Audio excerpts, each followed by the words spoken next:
لله رب العالمين، الصلاة والسلام على أشرف الأنبياء والمرسلين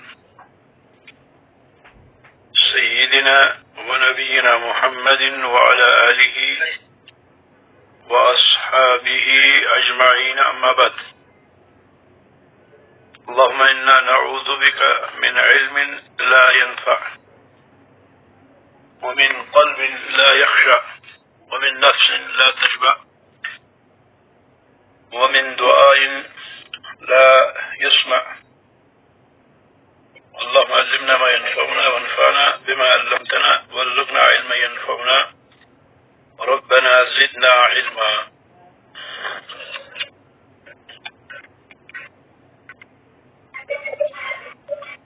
شیخ رحمہ اللہ فرماتے ہیں وَهُوَ مَعْبُودِي لَيْسَ لِي مَعْبُودٌ سِوَاهُ. فرمایا فَإِذَا قِيلَ لَكَ، جب آپ سے کہا جائے من ربک، آپ کا رب کون ہے؟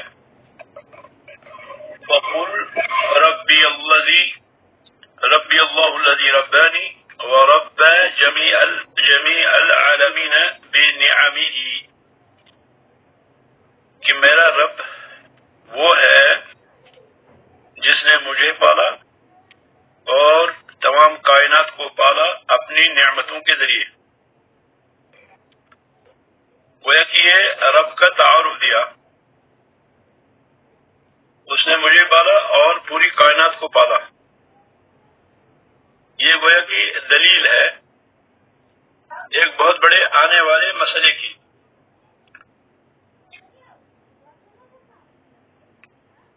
اللہ تعالی کا میرا رب ہونا، اللہ تعالی کا میرا پالنہار ہونا، اللہ تعالی کا پوری کائنات کو پالنے والا ہونا، یہ ایک بہت بڑے مسئلے کی دلیل ہے. اور وہ مسئلہ جو ہے وہ اس کے بعد آئے گا. گویا کہ انہوں نے دلیل یہاں پہ شیخ رحمہ اللہ نے مقدم کی اور دعویٰ مؤخر کیا. دلیل شیخ رحمہ اللہ نے مقدم کی ربانی کہ اس نے مجھے پرورش کی، میری پرورش کی، مجھ کو پالا. یہ پرورش میں پہلی چیز آتی ہے خلق، دوسری چیز آتی ہے رزق، تیسری چیز آتی ہے ملک، اور چوتھی چیز آتی ہے تدبیر. یہ چار صفات، خلق، رزق، ملک اور تدبیر، یہ چار صفات جامع ہیں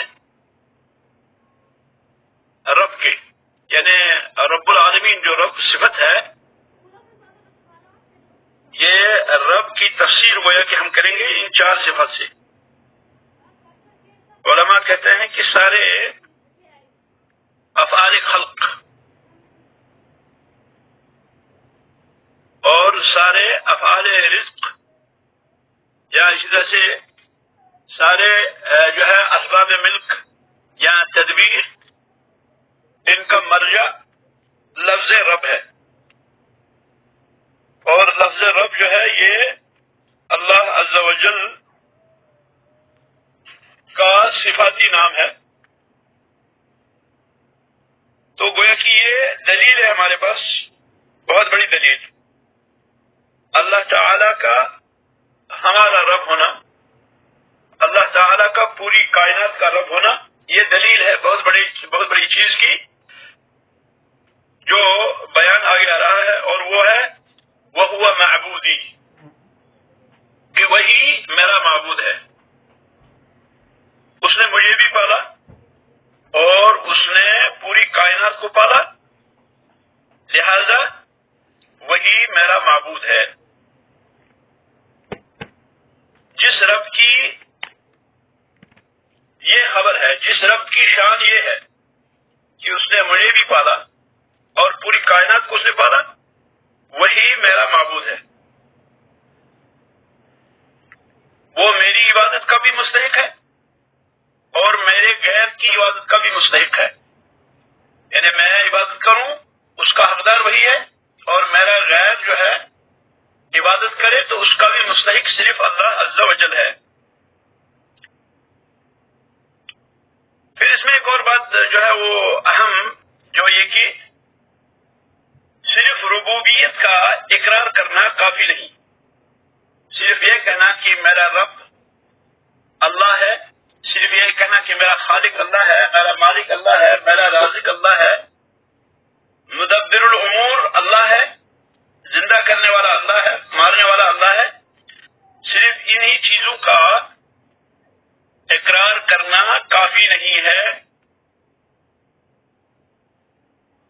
اتنا ہی کہنا کافی نہیں ہے کہ ربی اللہ الذی ربانی ورب جمیع العالمین بنعمی، یہ کافی نہیں، بلکہ ضروری ہے اس بات کا بھی کہ ہم اس کے ساتھ ساتھ اللہ عز و جل کی عبودیت کا بھی اقرار کریں، ہم ساتھ ساتھ اللہ عز و جل کی عبودیت کا اقرار بھی کریں، یعنی ہم یہ کہیں کہ ہمارا خالق، ہمارا مالک، ہمارا رازق، ہمارا مدبر اور ہمارا معبود اللہ ہے۔ عبودیت کا اعتراف کرنا ضروری ہے، عبودیت کے اعتراف کے بغیر توحید کا اقرار ناقص ہے، جب تک عبودیت کا اقرار نہ کریں، جب تک اللہ تعالی کی عبادت کا ہم اقرار نہ کریں، جب تک ہم اللہ تعالی کی الوہیت کا اقرار نہ کریں، اللہ تعالی کے الہ ہونے کا اقرار نہ کریں، اللہ تعالی کے معبود برحق ہونے کا اقرار نہ کریں، تب تک ہمارے یہ توحید کے سارے اقرارات جو ہیں یہ عبث ہیں، ان کی کوئی حیثیت نہیں ہے۔ اور یہ توحید ربوبیت، علماء کہتے ہیں کہ توحید ربوبیت یہ دلیل ہے توحید الوہیت کی،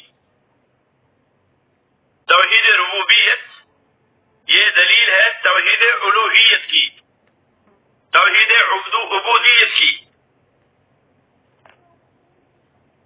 الوہیت اور عبودیت یہ کہیں آپ دونوں جائز ہیں، البتہ اس میں فرق یہ ہے کہ اگر آپ کہتے ہیں الوہیت تو اس میں نسبت جو ہے وہ الہ کی طرف، اللہ کی طرف، یعنی اللہ رب العالمین کے جو آداب ہیں بندے پر ان کو ادا کرنا، اور عبودیت یہ بندے کے افعال کی طرف نسبت ہے، یعنی عبودیت جو ہوتی ہے یہ بندوں کی طرف سے ہوتی ہے، اور الوہیت جو ہے یہ اللہ کے لیے ہے، اور معنی دونوں کا ایک ہے کہ کبھی اللہ رب العالمین کی طرف نسبت کر کے ہم کہتے ہیں الوہیت، اور کبھی ہم بندے کے اس عمل اور فعل کو کی طرف نسبت کر کے عبودیت کہتے ہیں۔ تو اور بہت سے لوگ اس کو جو ہے توحید عبادہ بھی کہتے ہیں، توحید عبادہ یعنی عبادت میں یکتائی، عبادت میں تنہائی اور اکیلاپن۔ تو گو کہ یہ توحید ربوبیت کافی نہیں، یہاں تک کہ شخص توحید الوہیت اور توحید عبودیت اور توحید عبادہ کا بھی اقرار نہ کرے۔ جب بندہ توحید الوہیہ، توحید ربوبیہ اور توحید الاسماء والصفات کا اقرار کرتا ہے تو وہ موحد ہے، لیکن یہ جو توحید الاسماء والصفات ہے یا توحید ربوبیہ ہے یہ دلیل ہے توحید الوہیہ کی، یعنی جو رب ہے، جو پالنے والا ہے، جو خالق و مالک ہے، جو رازق ہے، جو مدبر الامور ہے، جو سمیع ہے، بصیر ہے، ساری صفات مبارکہ جو اللہ رب العالمین کی ہیں، ان صفات والا جو ہے وہی کیا ہے، وہی مستحق ہے عبادت کا، عبادت اسی کا حق ہے، یہ عبادت اللہ کے علاوہ کسی اور کے لیے شایع نشاں نہیں۔ پھر ایک اور نقطہ ہے اس میں کہ توحید عبودیت یا توحید الوہیہ جو ہے اس میں اخلاص عبادت شرط ہے. اخلاص عبادت یعنی صرف اللہ کے لیے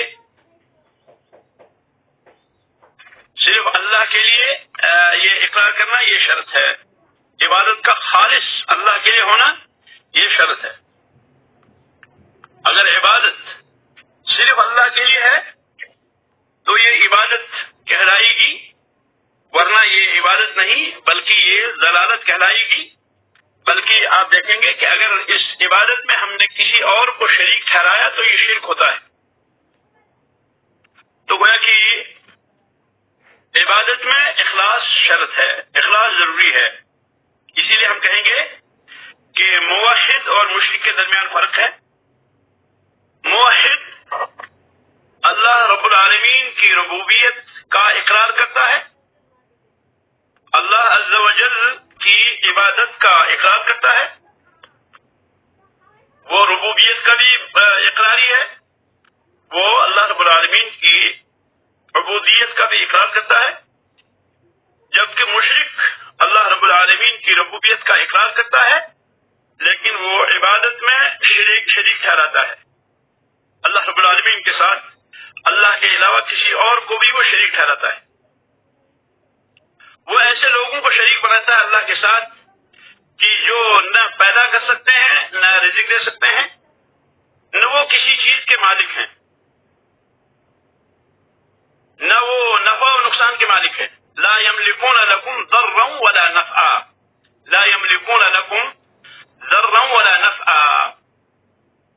مشرکین پہ اللہ رب العالمین نے جو رد فرمایا کہ غیر اللہ کی عبادت کرنے کی ممانعت کیوں ہے، تو فرمایا کہ لا يملكون لكم ضرا ولا نفعا، وہ تو تمہارے نفع اور نقصان کے مالک ہی نہیں.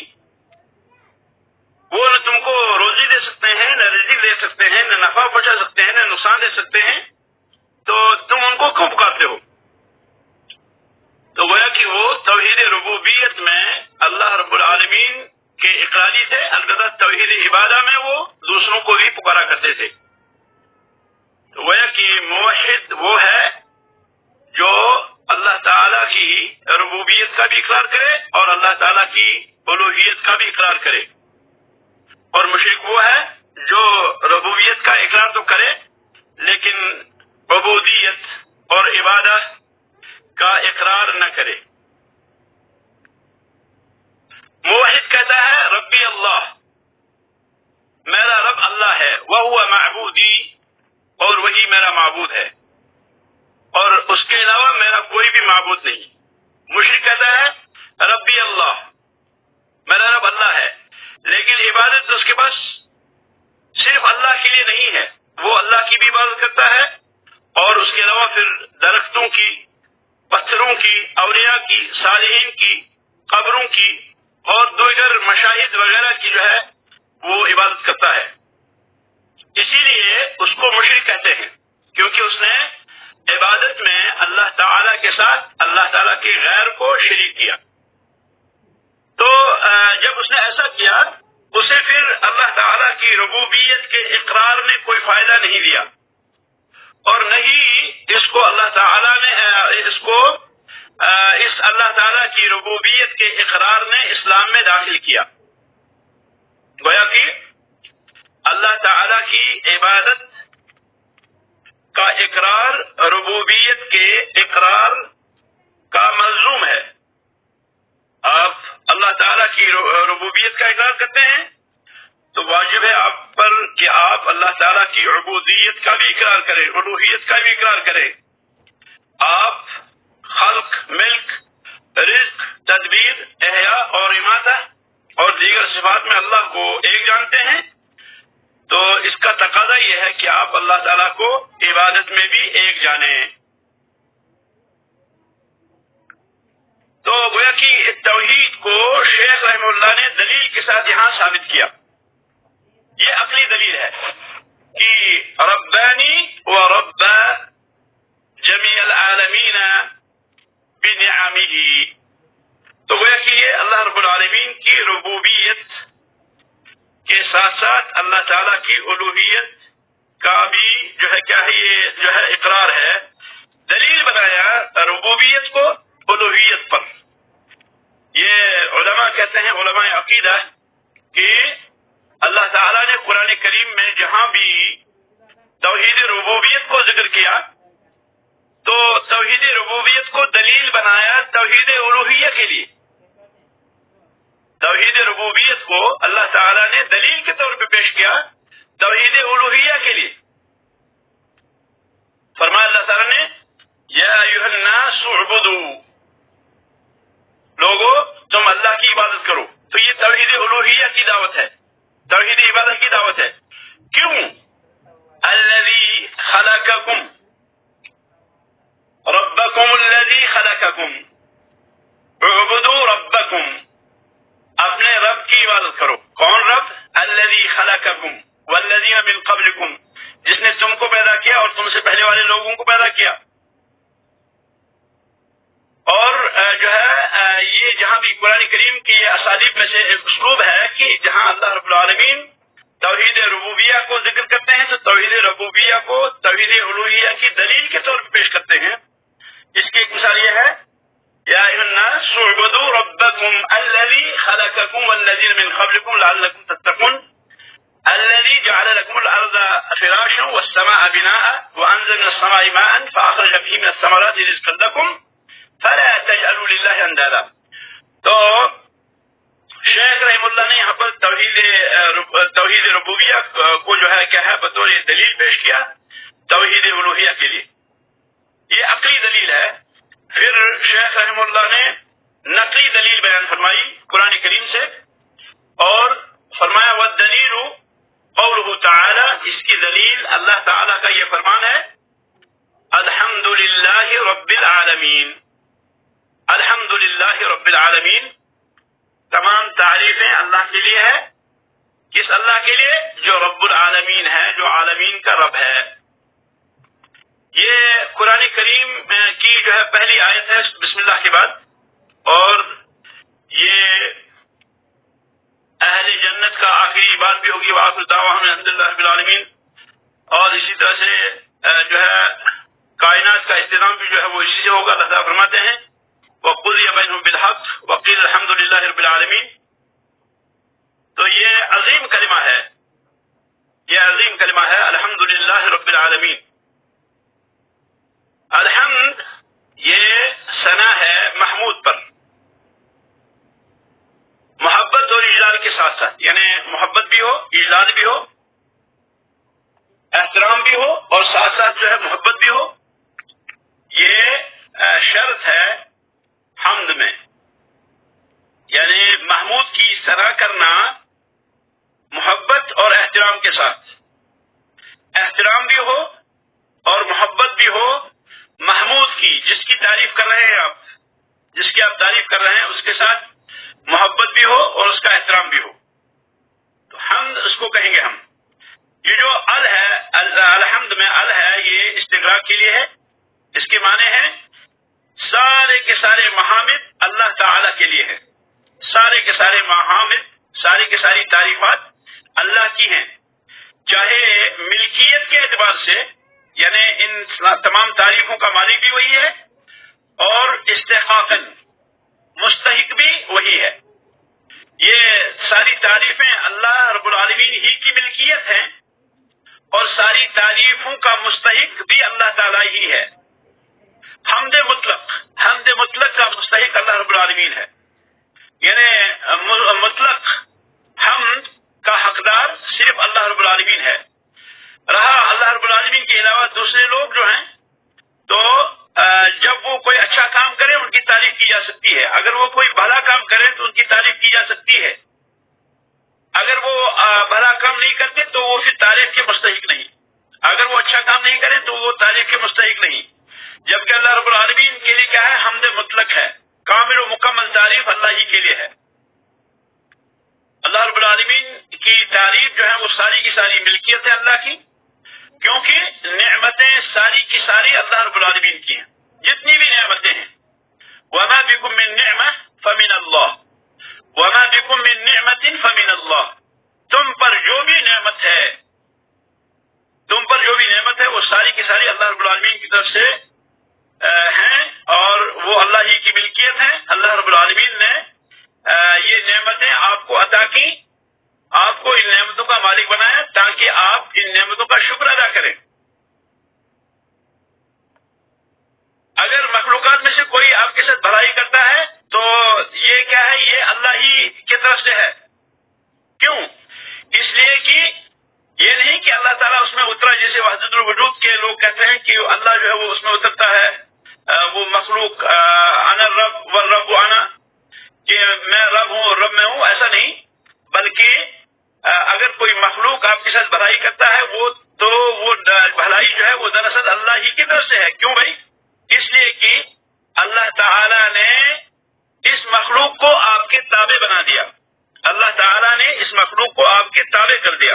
یہ اللہ رب العالمین کا کرم ہے، یہ اللہ رب العالمین کا احسان ہے، یہ اللہ رب العالمین کا فضل ہے کہ اس نے اس احسان کرنے والے کو مسخر کیا، اس احسان کرنے والے کو اس بات پہ اکسایا کہ اس فلاں شخص کے ساتھ کیا کرو، اس فلاں شخص کے ساتھ تم جو ہے وہ بھلائی کا سلوک معاملہ کرو۔ تو گویا کہ اس کے دل میں جو بات ڈالی وہ اللہ رب العالمین کے نے ہی ڈالی۔ اگر اللہ رب العالمین اس کے دل میں یہ بات نہ ڈالتا تو پھر جو ہے یہ ایسا کام نہیں کرتا۔ تو گویا کہ اللہ رب العالمین نے اس کے دل میں یہ بات ڈالی، لہذا نعمت کا اصل نعمت والا جو ہے وہ اللہ ہی ہے۔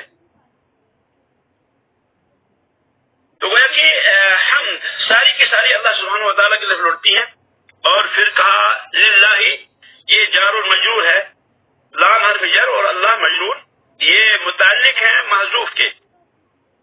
محذوف جو ہے وہ مبتدا کی خبر ہے، یعنی ہم کہیں گے یہاں پہ محذوف کیا ہے؟ وہ ہے کائن یا مستقر۔ الحمد للہ مستقر، الحمد للہ کائن، یا الحمد کائن للہ، الحمد مستقر للہ عز وجل۔ تو یہ جار مجرور ہے اور یہ جو ہے متعلق ہے محفوظ کے۔ اور لفظ اللہ للہ، لفظ اللہ جو ہے اس کے معنی ہے ذو الالوہیت والعبودیت علی خلقہ اجمعین، ذو الالوہیہ الوہیت والا، والعبودیہ اور عبودیت والا، الوہیت والا اور عبودیت والا۔ الوہیت جیسے میں نے پہلے کہا کہ الوہیہ نسبت ہے اللہ رب العالمین کی طرف، اور عبودیہ یہ بندے کے افعال کی طرف نسبت ہے۔ تو بندے کے اعتبار سے عبودیہ کہیں گے ہم، اور اللہ کے اعتبار سے ہم کہیں گے الوہیہ۔ تو اللہ کے معنی ہے الوہیت والا اور عبودیت والا اپنی تمام مخلوق کے لیے، یعنی وہ الوہیت والا ہے تمام مخلوقات کے لیے، اور تمام مخلوقات کی جو عبودیت ہے وہ اللہ رب العالمین کے لیے ہے۔ یہ جو لفظ اللہ ہے یہ کسی اور کا نام رکھنا جو ہے وہ کیا ہے؟ جائز نہیں ہے۔ اللہ سبحانہ و تعالیٰ کے علاوہ یہ نام کسی اور کو دینا جائز نہیں ہے۔ حتیٰ کہ فرعون جو ہے اتنا بڑا طاغی تھا، اتنا بڑا باغی تھا، اس نے بھی نہیں کہا انا اللہ، بلکہ اس نے بھی کہا انا ربکم، انا ربکم۔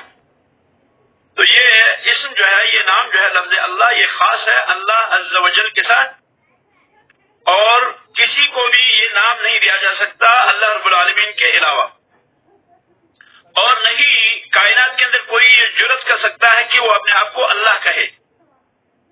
اور پھر جو رب ہے، رب یہ نعت ہے لفظ جلالہ اللہ کا، یہ صفت ہے اللہ کا، اللہ کی صفت رب، اور یہ مجرور ہے، یہ مضاف ہے، اور عالمین مضاف الیہ، مجرور ہے یہ، اور اس کے جر کی علامت جو ہے وہ یا ہے، عالمین یہ جمع مذکر سالم ہے اور حالت جری میں، ورنہ یہ جو ہے عالمون آتا، لیکن یہ آیا ہے عالمین، یہ اس وجہ سے کہ یہ مجرور ہے، اور اس کے جر کی علامت جو ہے وہ یا ہے، کیونکہ وہ جمع مذکر کے ساتھ جو ہے ملحق ہے۔ تو گویا کہ ساری کی ساری تعریف، ساری کی ساری ثنا اللہ رب العالمین کے لیے ہے، اور فرشتوں کا عالم، جمادات کا عالم، پرندوں کا عالم، درندوں کا عالم، حیوانات کا عالم، حشرات اور ذرات کا عالم، سمندروں میں اور خشکیوں میں عالم جو ہے جنہیں اللہ کے علاوہ کوئی نہیں جانتا، ان کو اللہ کے علاوہ کوئی شمار بھی نہیں کر سکتا، یہ سارے کے سارے جو ہے ان کا رب جو ہے وہ اللہ ہے، رب العالمین، عالمین کا رب ہے۔ اور یہ رب العالمین اللہ کے علاوہ کسی اور پہ کہنا یہ درست نہیں ہے، جائز نہیں ہے، ممکن ہی نہیں کہ کسی سے کہا جائے رب العالمین۔ جب رب کہا جائے تو رب کا اطلاق صرف اللہ رب العالمین پہ ہوگا، اور یہ جو ہے اللہ رب العالمین ہی کی طرف اس کے سارے جو ہے صفات جو ہے لوٹیں گے۔ رہا مخلوق، اگر ہمیں مخلوق کے بارے میں یہ کہنا ہو رب، تو ہم کہیں گے رب الدار۔ رب الدار کہتے ہیں گھر کا جو ہے مالک، رب البہیمہ کسی جو ہے حیوان کا مالک، مالک ہوا صاحب ہوا۔ تو شیخ رحمہ اللہ نے بطور استدلال اس آیت کریمہ کو ذکر کیا، الحمدللہ رب العالمین، یہ استدلال کیا انہوں نے، گویا کہ یہ انہوں نے نقلی دلیل دی اللہ رب العالمین کے رب ہونے کی، اور پھر یہ کہ اللہ رب العالمین رب ہے، لہذا وہی کیا ہے، معبود ہے۔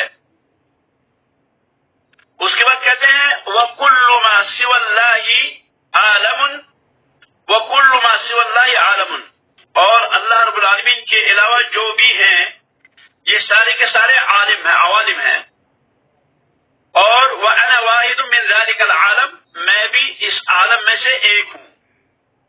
تو اب اللہ جو ہے میرا رب ہوا کیونکہ وہ عالمین کا رب ہوا، اور میں بھی عالمین کا ایک حصہ ہوں، تو گویا کہ اللہ رب العالمین میرا رب ہوا۔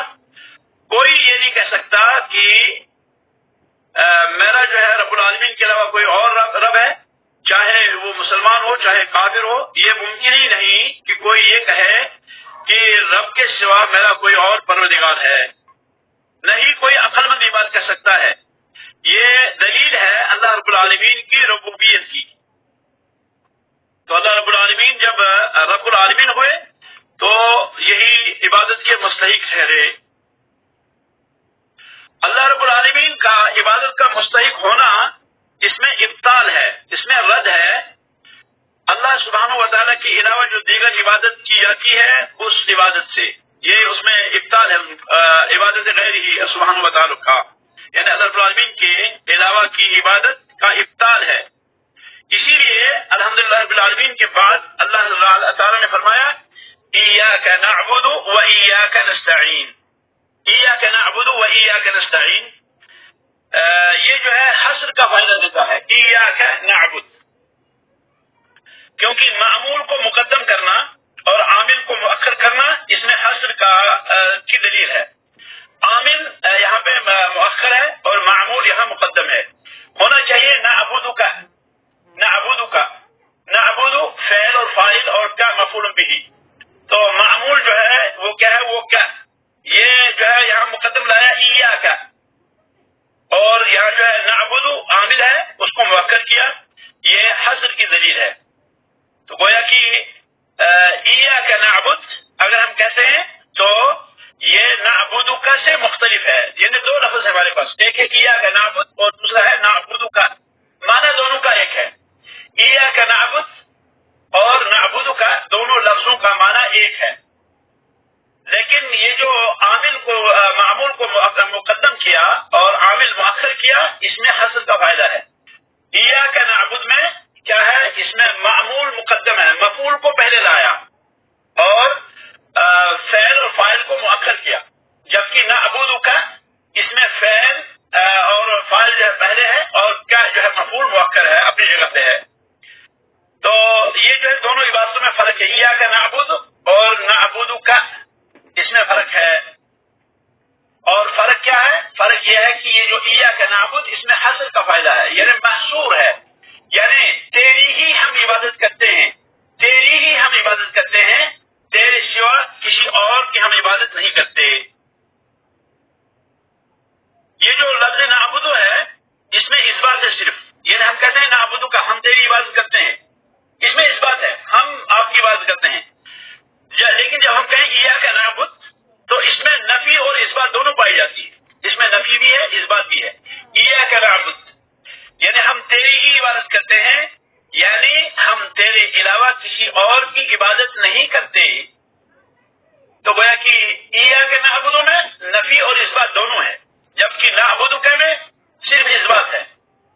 تو یہ جملہ جو ہے یہ کیا ہے، یہ حصر کا فائدہ دیتا ہے، اور یہ بات سب لوگ جانتے ہیں کہ عبادت صحیح نہیں ہوگی مگر نفی اور اثبات کے ساتھ، یعنی عبادت تب صحیح ہوگی جب اس میں نفی اور اثبات ہوگا۔ نفی غیر اللہ کی عبادت کی اور اثبات صرف اللہ رب العالمین کی عبادت کی، یہی معنی ہے لا الہ الا اللہ کا، لا الہ الا اللہ، نہیں ہے کوئی معبود برحق اللہ کے بغیر۔ اس میں بھی اثبات اور نفی ہے، پہلے نفی پھر اثبات۔ لا الہ یہ نفی ہے اور الا اللہ یہ اثبات ہے، تو یہ جو لا الہ کا جو معنی ہے وہی معنی سیم ایاک نعبد کا ہے۔ ایاک نعبد یعنی ہم تیرے علاوہ کسی اور کی عبادت نہیں کرتے، ہم تیری ہی عبادت کرتے ہیں۔ اس میں نفی اور اثبات ہے دونوں میں۔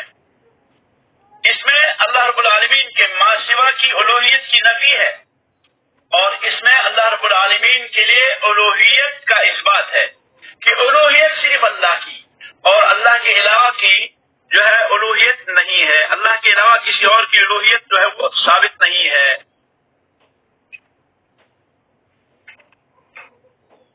اگر آپ کہیں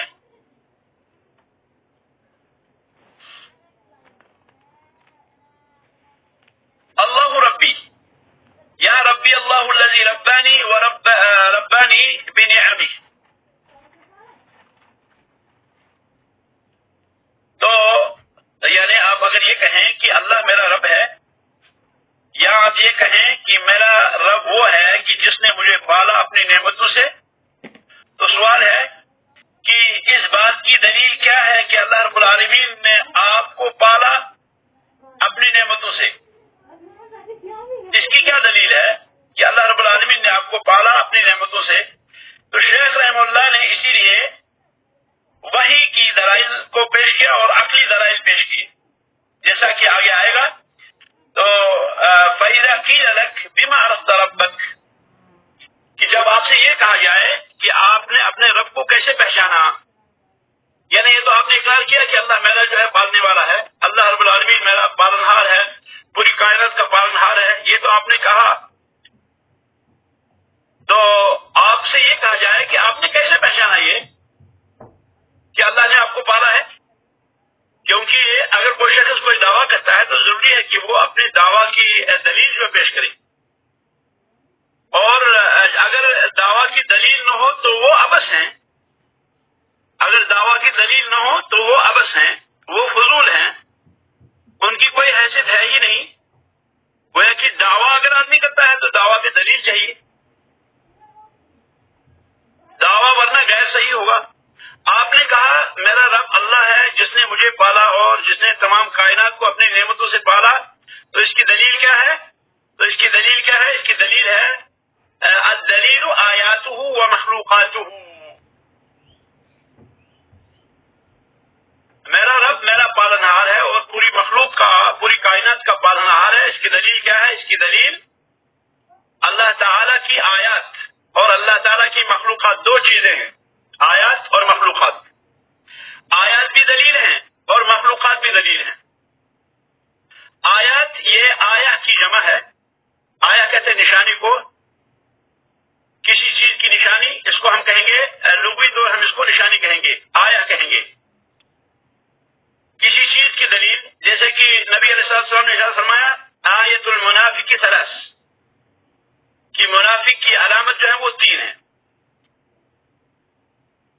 شیخ رحم اللہ نے فرمایا بآیاتی، کہ میں نے میرے رب کو پہچانا اس کی نشانیوں سے، ان علامات سے، ان دلالات سے جو اللہ رب سبحانہ و تعالی کے ہونے کی دلیل ہے۔ یہ پوری کائنات جسے آپ دیکھ رہے ہیں، ساری کی ساری کائنات، یہ پہلے نہیں تھی، یہ پوری کائنات پہلے تھی ہی نہیں، نہ آسمان تھا، نہ زمین تھی، نہ چاند تھا، نہ ستارے تھے، نہ ہوا تھی، نہ فضا تھی، کوئی چیز تھی ہی نہیں پہلے۔ وَكَانَ عَرْشُهُ عَلَى الْمَاءِ، پہلے کوئی چیز تھی ہی نہیں، لیکن پھر ان کو وجود بخشا اللہ رب العالمین نے،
صرف اللہ رب العالمین کی ہے۔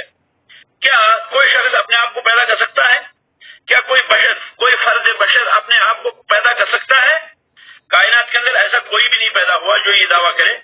اسی لیے اللہ تعالیٰ نے چیلنج کیا۔ اللہ تعالیٰ فرماتے ہیں ام خلقوا من غیر شیء ام هم الخالقون ام خلقوا السماوات والارض بل لا یوقنون، سورۃ طور آیت نمبر 35 اور 36۔ ام خلقوا من غیر شیء، اللہ تعالیٰ فرماتے ہیں کیا یہ لوگ بغیر کسی چیز کے پیدا کیے گئے ہیں؟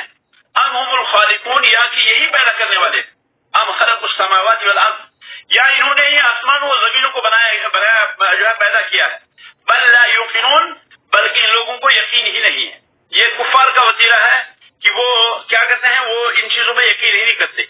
تو یہ چیزیں جو ہے انہوں نے اپنے آپ کو، یہ خود سے نہیں بنی، نہ کسی اللہ کے علاوہ کسی اور نے، مخلوقات میں سے کسی اور نے ان کو بنایا۔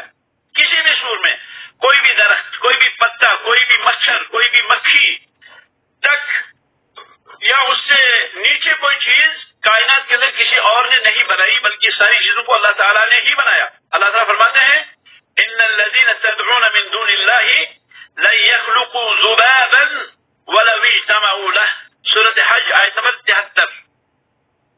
سورۃ حج آیت نمبر 73 فرمایا ان الذين تدعون من دون الله، بے شک کہ وہ لوگ جن کو تم پکارتے ہو اللہ کے علاوہ، لن يخلقوا ذبابا، ہرگز وہ پیدا نہیں کر سکتے ایک مکھی کو، ولو اجتمعوا له، چاہے ساری کائنات جمع ہو جائے کہ ایک مکھی کو ہم بنائیں تو وہ ایک مکھی کو نہیں بنا سکتے۔ سورۃ حج آیت نمبر 73۔ بہت بڑا چیلنج اللہ نے دیا۔ تو یہ مخلوق جو ہے یہ دلیل ہے خالق کی کہ کوئی پیدا کرنے والا ضرور ہے، اور وہ کون ہے؟ وہ اللہ سبحانہ و تعالی ہے۔ کسی دیہاتی سے کہا گیا کہ آپ نے اپنے رب کو کیسے پہچانا؟ کسی دیہاتی سے کہا گیا آپ نے اپنے رب کو کیسے پہچانا؟ تو اس نے کہا کہ گوبر دلیل ہے اونٹ کی، گوبر دلیل ہے اونٹ کی، اور نشانہ دلیل ہے راستے کی۔ کیا یہ کائنات جو ہے اتنی بڑی، یہ لطیف و خبیر کی دلیل نہیں ہے؟ یعنی اگر ہم راستے میں کہیں گوبر گرا ہوا دیکھیں تو ہمیں ضرور کیا ہوگا، دلیل ہوگی یہ اس بات کی کہ کوئی جانور یہاں سے گزرا ہے جس جانور کا یہ گوبر ہے۔ تو گویا کہ یہ گوبر دلیل ہے جانور کی۔ اسی طرح سے اگر ہم کہیں کوئی نشانت دیکھیں تو ہم کیا دیکھیں گے؟ ہم کہیں گے کہ یہاں سے کوئی چلا ہے، اس راستے سے کوئی گیا ہے، تو یہ نشانات ہیں۔ تو اب جب یہ نشانات ہیں کہ یہاں سے کوئی گزرا ہے، کوئی رہ رہا یہاں سے گزرا ہے، تو اتنی بڑی کائنات